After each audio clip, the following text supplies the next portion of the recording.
my rap is Hindi and Marathi. So looking the video.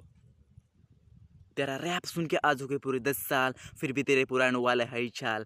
पढ़ाई करके हो गए झंडबाल, गुड़ का भी शुक्र है आज तुझे दिया मौका, करियर तूने पूरा किया, फिर भी तो पैसों की दुनिया से क्यों भागा।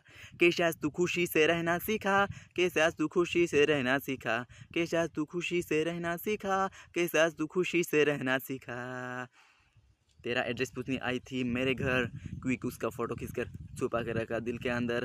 तू मतलब मैं ऐसा उसको दिया रिस्पॉन्स, अपने गाल पर प्यार से मिला था, पर साला इतना क्यों था तो फेमस। लड़कियों पर तूने कैसे जादू किया, कैसे आज तू खुशी से रहना सीखा, कैसे आज तू खुशी से रहना सीखा, कैसे आज तू खुशी से रहना सीखा। तेरा सीख लेना चाहिए इस कलयुग को, जो पैसों के पीछे भागे उन लोगों को, पैसों के लिए अपना हाथ तक भूल जाते हैं उन हरामों को। साला इतने से कागज़ के लिए जिंदा जला देते हैं अपने माँ बाप को।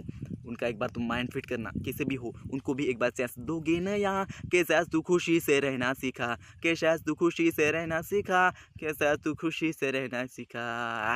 रैप सुनते रहो।